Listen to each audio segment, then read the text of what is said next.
한민족이 머리가 좋다고 하죠. 여러분들은 인정하십니까? 한민족이 머리가 좋은가요? 좋죠. 우리는 그렇게 말합니다. 다른 사람들은 모르겠지만 어쨌든 특히 미국에서 유태인들이 머리가 굉장히 좋아서 대학에 유태인들이 있으면 다른 사람들이 포기한대요. 뭘 포기하냐면 1등을 포기한다고 합니다. 워낙 머리가 좋은 사람들이기 때문에. 그런데 두려워하지 않는 민족이 있대요. 그 사람들은 유태인이 있어도 그냥 무시하고 1등을 차지하는 경우가 많다고 합니다. 누구예요? 한민족, 우리나라 사람들이래요. 그렇게 머리가 좋다고 합니다. 그 이유는 뭐 여러 가지 있다라고 하는데 어쨌든 머리가 좋다고 우리 인정하는 게 좋겠죠. 한민족의 자부심이니까. 여러분들은 머리가 좋으십니까? 그래요. 한민족이기 때문에. 그렇다면 한민족의 역사 안에서 가장 머리가 좋은 사람이 누구였을까요? 물론 모든 사람의 천재성을 우리가 다 알 수는 없지만 역사 안에서 알려진 사람 중에서 가장 머리가 좋은 사람은 누구였을까요? 얼마 전에 한글날이 지났죠. 한글을 창제하신 분이 누구십니까? 세종대왕이죠. 혹자는 이렇게 말합니다. 세종대왕은 지시를 했지 혼자 그걸 만들었겠어. 용제총화를 보면 세종대왕이 신숙주, 성산문 등 젊은 학자들에게 일러서 한글을 만들게 했다라는 대목이 나오기 때문에 세종대왕은 훌륭한 군주였지만 결국 젊은 집현전 학자들이 그것을 만든 것이 아니냐. 그래서 세종대왕은 대단하긴 하지만 천재는 아니다 라고 말합니다. 왜냐하면 한글이라는 것이 만약에 한 사람이 해서 만들어졌다면 이건 정말 대단한 거거든요. 어떤 나라에서도 어떤 글자가 언제 만들어졌는지 누가 만들어졌는지 정확하게 밝혀지지 않기 때문입니다. 그렇다면 한글이 세종대왕 혼자 창제했다면 이것은 인류 역사 안에서도 엄청난 것이다. 그런데 안타깝게도 세종대왕이 창제한 것이 아니라 신숙주나 성산문 등 다른 학자들의 노력에 의해서 그렇게 됐다라고 합니다. 교과서에서도 그렇게 가르치는 경우가 많아요. 그런데 세종대왕이 한문을 만들고 반포를 할 시기를 보면 신숙주라는 사람은 워낙 대단한 사람이었습니다. 5개 국어가 능통했대요. 중국어, 일본어 그 외에도 여러 말을 잘했다. 천재죠. 하지만 이 사람은 한글이 창제될 당시에 일본에가 있었습니다. 없었다는 거죠. 성산문은 집현전에 들어온 지 얼마 되지 않습니다. 그리고 한 가지 우리가 주목해야 될 사실은 집현전의 학자들 최만리라는 부제학을 비롯해서 7명의 학자들이 세종대왕에게 상소문을 올립니다. 언문을 쓰지 말아야 한다고. 언문이 뭐죠? 언문이 한글이고 원래는 훈민정음이라고 불렸죠. 훈민정음은 무엇입니까? 백성을 가르치는 올바른 소리란 뜻이에요. 이것이 나중에 한글로 불리우게 된 겁니다. 그런데 양반들, 특히 사대부 학자들은 언문이라고 해서 낮춰 불렀습니다. 이것은 품이 있는 글자가 아니라는 거죠. 만약에 한글을 쓰게 되면, 훈민정음을 쓰게 되면 우리는 고대로부터 중국의 문자를 썼는데 이것은 오랑캐와도 같은 것이다. 그 문자의 훌륭함을 인정하지 않고 들이댄다는 거죠. 시쳇말로 한다면. 그렇기 때문에 이것은 쓰면 안 됩니다. 라고 말해요. 조선시대 왕들이 가장 싫어하는 말이 뭐라고 해요? 통촉하여 주시옵소서. 이 말 싫어한다고 해죠. 제가 어디서 봤는데 정확한 건 모르겠지만 아마도 왕들이, 신하들이 그렇게 말할 때마다 하고 싶은 말은 이거였을 것 같아요. 한번 좀 들어보셨을 거예요. 어떤 말인지. 그 입 다물라 라는 말을 하고 싶지 않았을까. 뭐만 하려고 하면 통촉하여 주시옵소서 그러죠. 그런데 역사적 사실을 보고 우리나라의 엄청난 학자들이 말하는 것을 보면 조선왕조 실록을 비롯한 여러 가지 문헌에서 세종대왕이 창조했다라고 나온다고 합니다. 그리고 한 가지 명확한 것은 신숙주의 저서를 보면 이것은 분명히 세종대왕이 만드셨다라고 해요. 28자의 훈민정음을 만들었다. 이렇게 말하고 있다는 겁니다. 세종대왕 시대에 많은 발전이 있었죠. 음악적으로 또 과학적으로 예술, 과학, 모든 분야의 발전을 이루는데 누가 무엇을 만들었다라고 정확히 나옵니다. 하지만 한글, 훈민정음은 세종대왕이 만들었다는 거죠. 그렇다면 훈민정음에 대해서 신숙주나 성산문을 비롯한 젊은 학자들에게 책을 만들라. 이건 무슨 내용이냐 이거죠. 기본적으로 아까도 말씀드렸지만 채말리를 비롯한 집현전의 큰 학자들, 채말리가 가장 높은 사람이었죠. 부제학이었고 나머지 사람들이 상소문을 올렸다는 것은 훈민정음이 발표될 때까지 그들은 몰랐다는 겁니다. 알았다라면 미리 임금께 고해서 방해를 했겠죠. 근데 몰랐던 거예요. 나중에 반포되고 나서 그때서야 상소문을 올렸다는 겁니다. 그리고 신숙주의 저서를 봐도 이것은 세종대왕 혼자 만든 것이다. 하지만 세종대왕은 훈민정음 28자를 만들어 놓고 신숙주나 성산문을 비롯한 젊은 학자들에게 해례본을 만들라고 합니다. 이 책 이름이 훈민정음이었다는 거죠. 즉 28자를 만들어서 신하들에게 주면서 이것에 대한 해설서를 만들어라. 그것이 무엇이다? 훈민정음 해례본이고 제목이 무엇이다? 훈민정음이라는 거죠. 그래서 이것이 소실되었다가 1940년도인가요? 세상에 드러나게 되죠. 그래서 간송 선생에게 전해지게 됩니다. 많은 돈을 주고 그것을 사들여요. 간송 선생은 굉장히 유명한 분이죠. 조선시대 후기 그리고 일본의 지배를 받을 때에도 가장 유명한 부자 중에 한 사람의 가문이었습니다. 그래서 이 사람이 그 가문의 후손이었는데 물려받은 돈과 재물을 가지고 일제시대에 넘어갔던 한국의 우수한 작품들 이런 것들을 김홍도의 작품이나 신윤복 작품이라고 하나요? 그런 것도 신윤복 작품이죠. 그것을 일본 사람에게서 사들이지 않습니까? 이거 모았다는 거죠. 이것도 하나의 독립운동이다라고 했대요. 그래서 그때 사들여서 보관을 하고 있습니다. 어쨌든 중요한 것은 집현전의 젊은 학자들이 만든 것은 훈민정음이라는 제목의 해례본이다. 훈민정음은 누가 만드셨다? 세종대왕 혼자 만드셨다는 거죠. 얼마나 대단합니까? 어린 시절부터 책 읽기를 좋아하고 천재성을 드러냈다고 합니다. 이런 대단한 세종대왕이 한글을 만들었다는 거죠. 물론 우리나라 한글의 우수성과 대단함을 여러분에게 말하고 싶기도 하지만 제가 오늘 말씀드리고 싶은 것은 그 내용이 아니에요. 부제학이었던 최만리와 다른 사람들은 왜 한글이 쓰여지는 것을 싫어했을까요? 그들은 한문을 하는 사람들이었죠.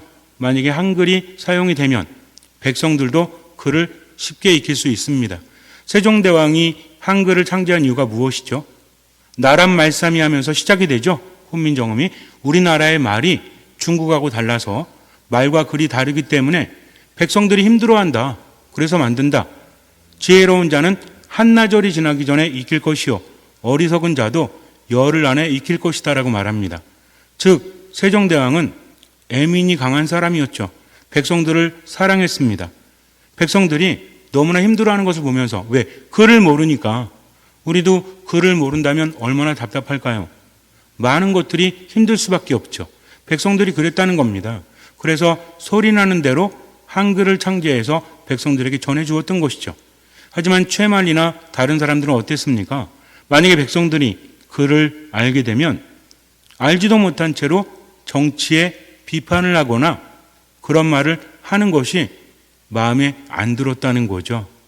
양반들은 어렵게 한문을 공부합니다. 한문은 중국의 문자죠. 한문은 왜 만들어졌습니까? 한문이 만들어진 것도 마찬가지였죠. 처음에는 한문도 굉장히 많았잖아요. 그러다가 이것을 통합한 사람이 누구예요? 진시황제죠. 여러 말을 가지고 하나의 말을 쓰게 합니다. 어쨌든 그 글자도 사람들이 말하는 것을 옮겨 담기 위해서 만들어졌다는 거죠. 글자가 만들어지는 이유는 간단합니다. 사람들이 글자를 알므로 인해서 더 나은 삶을 살 수 있게 하기 위해서 만들었다는 거죠. 그런데 그런 한자를 만들어진 이유를 외면한 채 스스로의 전유물로 삼았다는 거죠. 나는 이렇게 어려운 한자를 아는데 백성들은 모르니까 무시하는 겁니다. 나는 대단한 거죠. 그런데 백성들이 한글을 익히게 되면 어떤 일이 벌어져요? 글 안다고 꼴사납게 나댈 것이 아닙니까? 이것이 마음에 들지 않았다는 거죠. 아마 제가 세종대왕이라도 이런 말을 하고 싶을 거예요. 그 입 다물라. 하고 싶을 겁니다. 그 속내를 누구보다 잘 알았기 때문이죠. 그래서 세종대왕은 그들을 옥에 가둡니다. 그리고 그 다음날 풀어주죠. 계속 가둘 수는 없잖아요. 최만리는 사직서를 내고 고향으로 돌아갑니다. 고집 엄청 센 사람이죠. 겉으로 명분은 있지만 우리가 중국을 섬기고 있고 중국의 문자를 쓰고 있는데 만약에 오랑캐처럼 우리만의 글자를 쓴다면 그들이 싫어할 거다, 불이익을 당할 수도 있다라고 말하지만 정작 중요한 것은 자신들이 가지고 있고 백성들은 침범하지 못하는 영역에 대해서 불쾌했다는 거죠. 기분이 나빴다는 겁니다. 이것은 역사 안에서 되풀이되고 있어요. 역사라는 것이 대단하지 않습니까? 지나간 일을 배우는 이유가 무엇이죠? 역사를 안다면 되풀이하지 않는데요. 역사를 모르기 때문에 되풀이한다고 합니다. 역사 안에서 사람들이 잘한 것과 잘못한 것들을 우리가 알고 배우라는 거죠. 그래서 뭐 하지 마라? 잘못하지 마라. 더 나은 삶을 살아가라는 겁니다. 그런데 인간의 삶은 돌고 돌고 도는 것 같아요. 예수님 시대도 그랬고 지금도 그렇습니다. 예수님께서 바리사이 사람의 초대를 받아서 가십니다. 바리사이파 사람들은 무조건 예수님을 반대한 것이 아니죠. 우리가 그런 선입견을 가져서는 안 됩니다. 바리사이 사람들은 어떤 사람들이었죠? 율법학자와 바리사이 사람들은 떼어놓을 수 없는 관계입니다. 하느님께서 인간에게 주신 것이 있죠. 이걸 지키면 내 백성이요 복을 받을 것이다. 무엇입니까? 율법이죠. 또 하나 뭐죠? 율법은 지켜야 될 것들, 그리고 한 가지 삶 안에서 실천되어져야 되는 것이 또 있죠. 유대인들이 중요하게 여기는 것이 무엇입니까? 정결례라는 거죠. 할례도 마찬가지입니다. 할례는 왜 생겼죠? 하느님의 백성으로서 모든 남자들이 받아야 되지만 이것은 결국은 어떤 이유가 컸어요? 위생적인 이유가 더 컸다는 겁니다. 하느님의 말씀이라는 것은 세상과 동떨어진 것이 아닙니다. 하느님의 말씀을 깊이 묵상하면 인간에게 이로운 것을 하도록 정해놨다는 거죠. 이것은 하고 싶은 사람하고 하기 싫은 사람 안 하는 것이 아니라 그렇게 해야만 본인뿐만 아니라 다른 이들에게도 유익하기 때문입니다. 정결례라는 것은 기본적으로 무엇이죠? 씻는 행위죠. 손을 씻거나 몸을 씻거나 물건을 씻는 겁니다. 정화한다는 의미죠. 이것이 왜 필요합니까? 두 가지죠. 하나는 무엇입니까? 실질적으로 위생적인 거예요. 또 하나는 무엇입니까? 깨끗이 한다는 거죠. 무엇을 깨끗이 합니까? 마음을 깨끗이 한다는 거죠. 우리도 세례를 받았지만 세례라는 것은 무엇이죠? 물로 씻는 거죠. 그러면서 이전의 내 삶을 씻어버리고 죄를 지은 내 삶을 씻어버리고 하느님 앞에 깨끗한 자로서 선다. 하느님께 기도할 수 있는 사람, 하느님께 뭔가를 청할 수 있는 사람, 하느님 앞에 설 수 있는 사람은 어떤 사람이어야 되니까? 깨끗한 사람이어야 되니까. 그래서 세례를 받고 나서도 우리는 끊임없이 정결례를 치릅니다. 천주교 신자들은 무엇을 통해서? 고해성사를 통해서 마음을 씻어내는 거죠. 고해성사라는 형식을 통해서 마음과 영혼을 씻어내는 겁니다. 이스라엘 백성들에게 있어서 정결례는 바로 그런 것이었다는 거죠. 손을 씻고 물건을 씻는 것은 깨끗이 하는 의미가 있고 이것은 단순히 겉만 깨끗이 하는 것이 아니라 마음도 깨끗이 한다는 의미가 담겨져 있다는 거예요. 근데 문제는 무엇이었습니까? 겉으로 깨끗이 하는 행위에 자꾸만 매달렸다는 거죠. 그것만을 중시하는 것, 그리고 거기에는 또 다른 의미가 담겨져 있는데 나는 잘하는데 너는 못해? 하면서 본연의 의미는 점점 사라지고 이것을 가지고 사람을 평가했다는 거죠.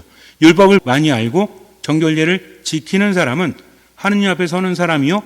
그리고 다른 사람들보다 우월하다. 뭐 하려고 합니까? 가르치려고 하죠. 지적하려고 합니다.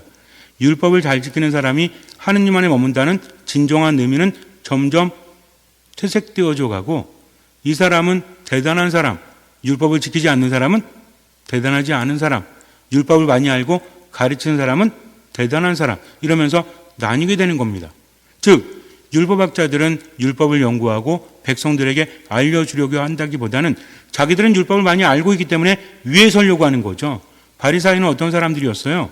경건한 자란 뜻이죠. 그들은 율법대로 살아가는 사람이었습니다. 길거리에 서서 기도하기를 좋아하죠. 하느님을 바라보면서 기도하는 게 아니라 뭘 좋아하는 겁니까? 사람들에게 드러내 보이는 거죠.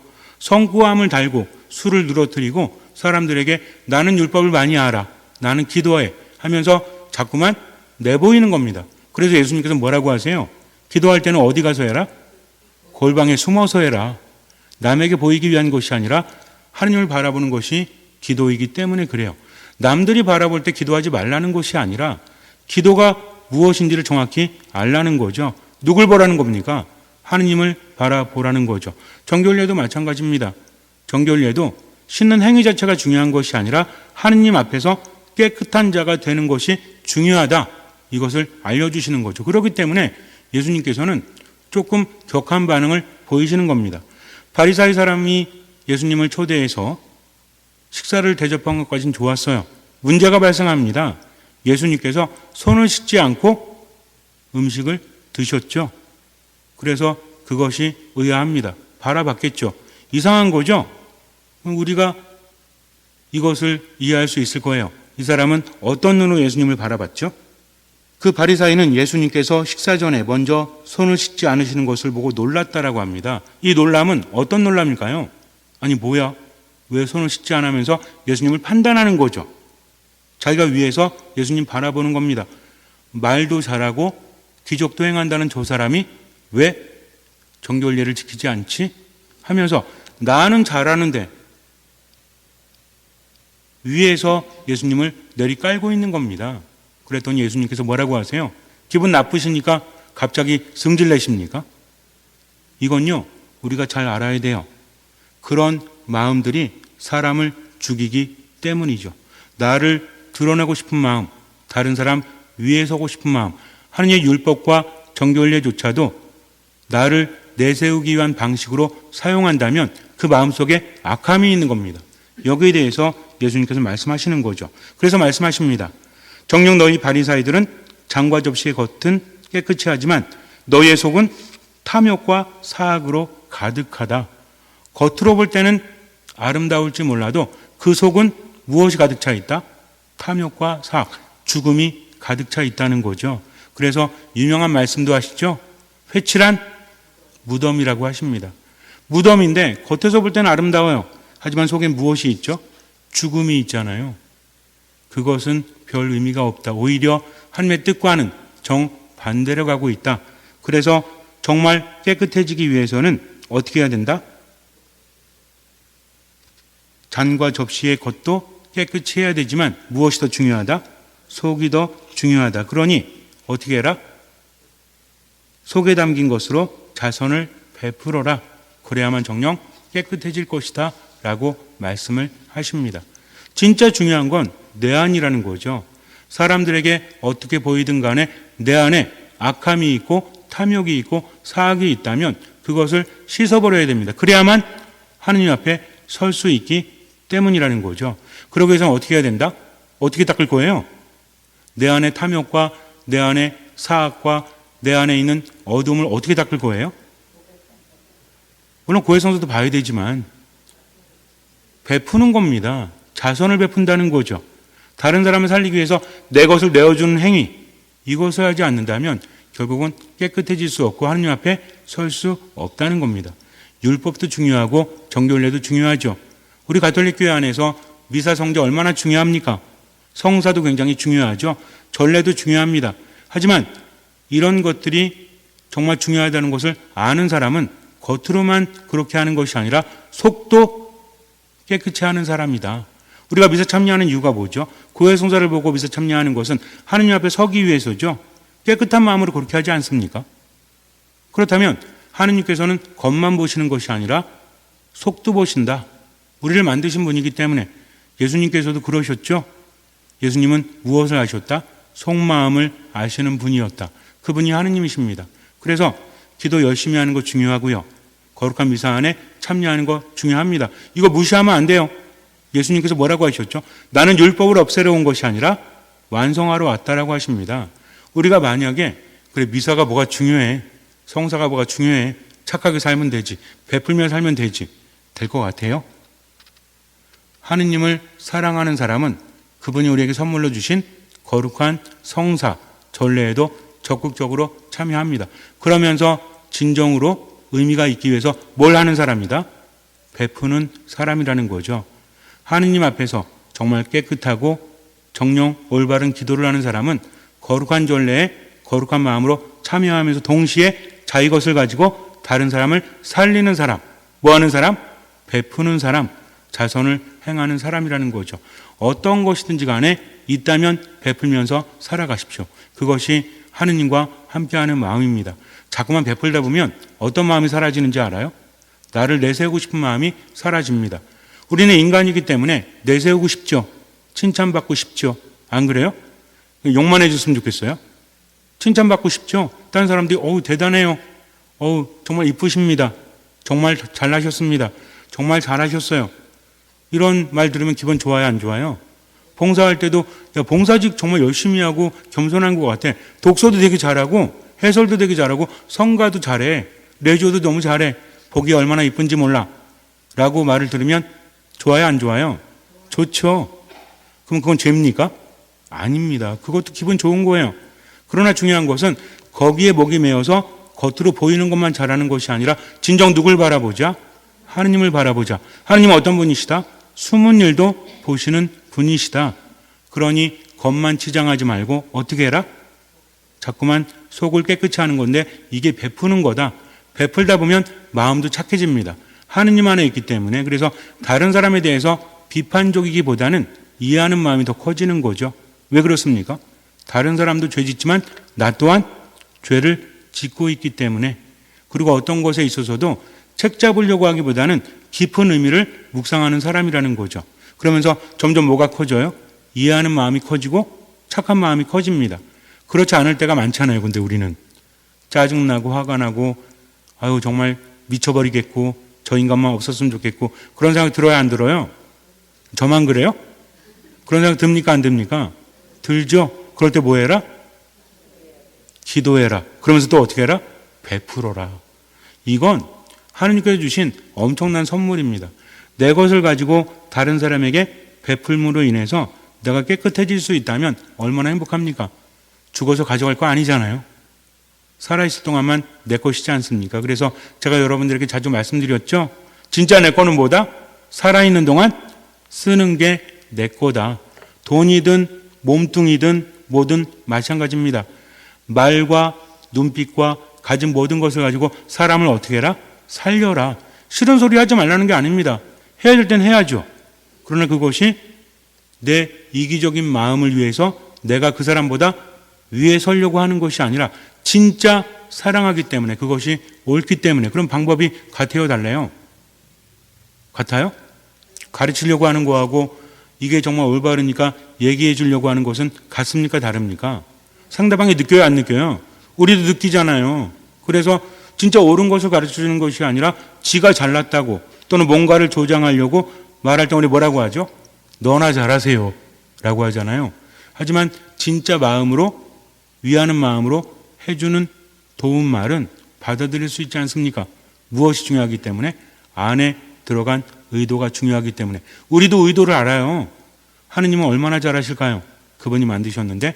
그래서 정말 하느님 앞에서 깨끗한 자가 되려고 하거든 하느님 앞에 합당한 자가 되어야 하는데 기도와 말씀과 미사와 한 가지 덧붙여라. 이게 없으면 안 된다. 무엇이다? 자선입니다. 베품입니다. 그렇게 살아가면 하느님께서 함께 계시니 마음의 평화를 누릴 수 있죠. 잠시 눈을 감으세요. 하느님께서 바라시는 것은 자선이라고 예수님께서는 끊임없이 말씀하십니다. 아무리 기도하고 말씀을 묵상하고 전례에 참여한다고 할지라도 베풀지 않는다면 우리 속은 깨끗해지지 않습니다. 그러니 베품이 있어야 돼요. 거룩한 미사에 온전히 참여하십시오. 듣는 마음으로 꾸준히 기도하십시오. 말씀을 묵상하십시오. 그리고 무엇이 됐든 베풀면서 살아가십시오. 그것이 진정한 겸손이요, 진정한 순명이요, 진정한 믿음입니다. 주님께서는 그 믿음을 보시고 우리 삶에 놀라운 기적을 일으켜 주실 것입니다. 아멘.